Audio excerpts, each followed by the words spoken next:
भगवान बुद्ध के जीवन में घटी सभी घटनाओं से हमें कुछ न कुछ सीखने को मिलता है। उनके द्वारा कही गई बातों का अगर सही अर्थ निकाल पाए तो उसमें जीवन जीने की कला की चाबी छुपी हुई है। बुद्ध से ईश्वर के संबंध में अक्सर यह सवाल पूछा गया कि ईश्वर है या नहीं। बुद्ध, आप ईश्वर को मानते हैं कि नहीं? और बुद्ध द्वारा हर बार एक अलग ही जवाब दिया जाता था। लोगों द्वारा यह प्रश्न बुद्ध से कई बार पूछा गया। ऐसी ही एक घटना है। बुद्ध अपने शिष्य आनंद और स्वास्थ्य के साथ एक गांव से गुजर रहे थे। अचानक एक व्यक्ति आया और उसने बुद्ध से पूछा, बुद्ध, क्या ईश्वर है? बुद्ध ने पूछा, तुम्हें क्या लगता है? तो उस व्यक्ति ने जवाब दिया, मुझे तो लगता है ईश्वर है, पर आपका क्या ख्याल है? तो भगवान बुद्ध मुस्कुराए और कहे, बिल्कुल गलत लगता है तुम्हें। इस अस्तित्व में ईश्वर जैसी कोई चीज है ही नहीं। तो वह व्यक्ति हाथ जोड़ा और चला गया। कुछ दूर चलने पर एक दूसरा व्यक्ति आया। उसने बुद्ध से पूछा, बुद्ध, मैं कई दिन से परेशान हूं। मुझे लगता है कि ईश्वर की बातें महज बकवास हैं। तो बुद्ध हंसे और बड़े प्रेम से कहा, तुम्हें बिल्कुल गलत लगता है। इस अस्तित्व में सिर्फ ईश्वर ही है और कुछ नहीं। जरा देखो तो, आंख बंद तो करो, खोजो तो। इस जवाब को सुनकर उनके शिष्य आनंद और स्वास्थ्य आश्चर्य में पड़ गए कि एक ही सवाल और दो जवाब। तो अब शाम हो गई थी। बुद्ध विश्राम के लिए रुक गए। तभी एक व्यक्ति घबराया हुआ आया और बुद्ध के पास आकर जोर से कहा कि बुद्ध, क्या ईश्वर है कि नहीं? मैं परेशान हूं, मैं खोज रहा हूं, मार्गदर्शन करें। तीसरे व्यक्ति के सवाल पर बुद्ध चुप ही रहे, कुछ नहीं बोले। वे सिर्फ मौन होकर अपनी आंखें बंद कर लिए। अब आनंद और स्वास्थ्य के आश्चर्य का ठिकाना न रहा। वे सोचने लगे कि एक जैसे तीन सवाल और अलग अलग जवाब। अब उन दोनों को भगवान बुद्ध की यह चुप्पी हैरान कर गई।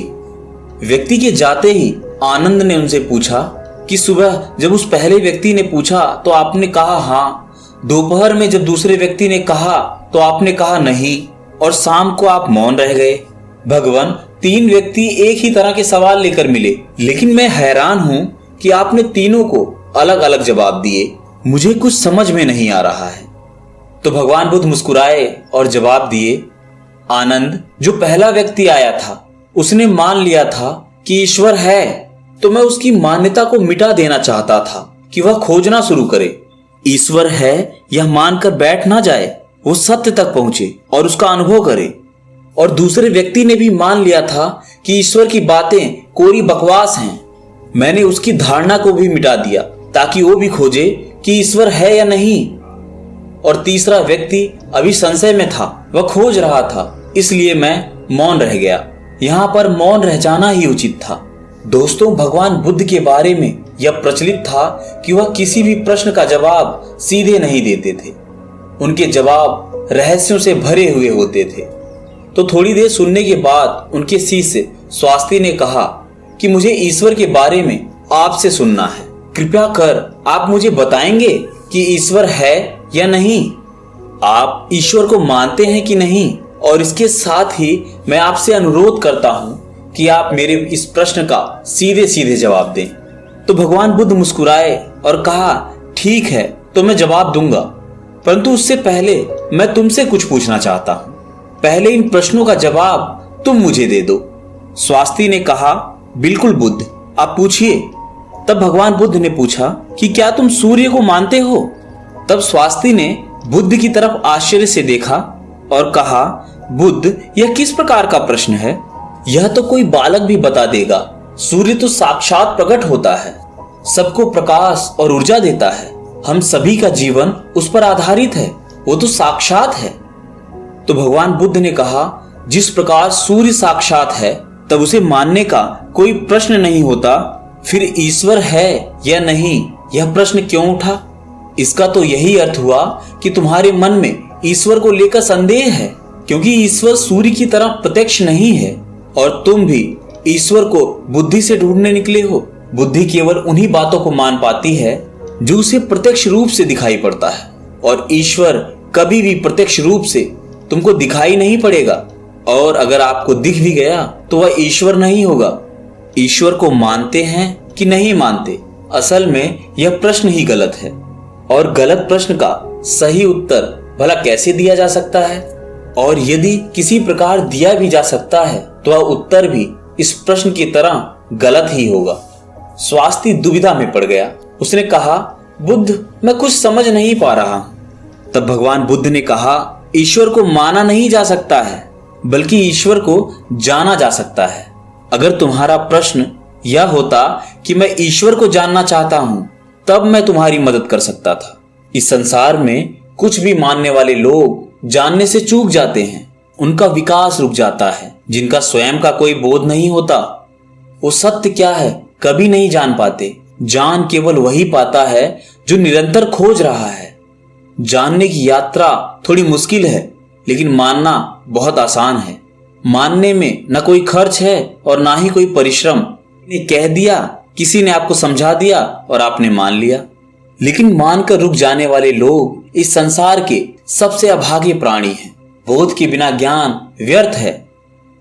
तो अगले दिन सुबह वही जिज्ञासु जिसके प्रश्न पर बुद्ध शाम को मौन हो गए थे, फिर से आए और उसने बुद्ध से प्रश्न किया, हे बुद्ध, आप शाम को मौन हो गए थे।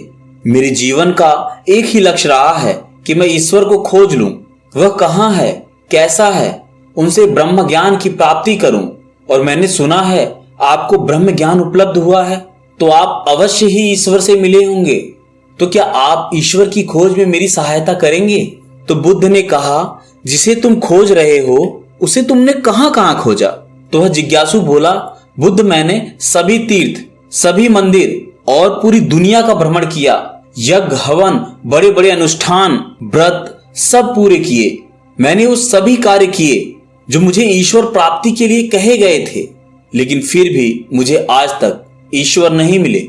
तब मुझे किसी ने बताया कि आपको परम ज्ञान उपलब्ध हुआ है। इसका मतलब आपने ईश्वर को जरूर देखा होगा। तो क्या आप मेरी सहायता करेंगे? बुद्ध ने कहा, मेरा एक सफेद मोती खो गया है, मैं उसी को खोज रहा हूं। क्या तुम मेरी सहायता कर सकते हो? वह जिज्ञासु बोला, हाँ, मैं बिल्कुल कर सकता हूं। मैं अभी आपका मोती खोज कर दे देता हूं। तो वह मोती ढूंढने लगा। धीरे धीरे समय बीतता जा रहा था। काफी समय ढूंढने के बाद भी मोती नहीं मिला। तो वह बुद्ध के पास गया और बोला, मैंने बहुत ढूंढा पर वह मोती मुझसे नहीं मिल पाया।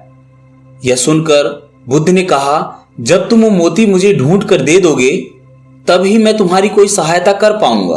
क्या तुम्हें अपने सवालों का जवाब नहीं चाहिए? तो वह जिज्ञासु फिर मोती ढूंढने लगा।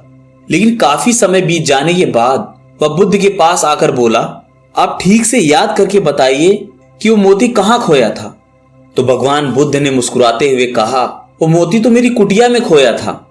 तब वह व्यक्ति बहुत झुंझला गया और कहने लगा कि आप मुझे मूर्ख बना रहे हैं। आप केवल ज्ञानी होने का ढोंग करते हैं। आपको इतना नहीं पता कि जो चीज कुटिया में खो गई है वो बाहर कैसे मिल सकती है। वह कुटिया में ही मिलेगी। आपको उसे वहीं खोजना चाहिए था। तो बुद्ध मुस्कुराते हुए बोले, मैं भी तो तुम्हें यही समझाना चाहता हूं। जो चीज तुम्हारे भीतर खो गई है वो चीज तुम्हें बाहर कैसे मिलेगी?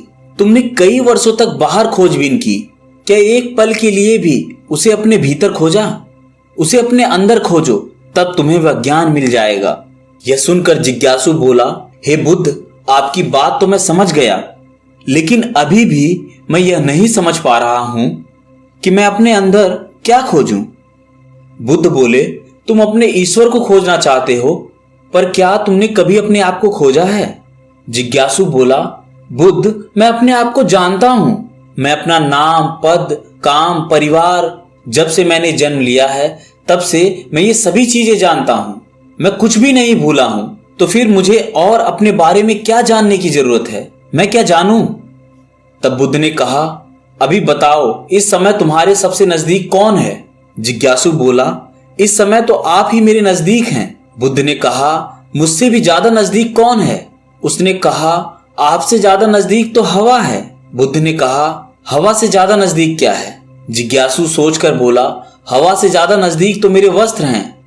तब बुद्ध ने कहा, और इन वस्त्रों से ज्यादा नजदीक क्या है? तो जिज्ञासु बोला, इनसे ज्यादा नजदीक तो कुछ भी नहीं है, तब तो मैं स्वयं ही हूं।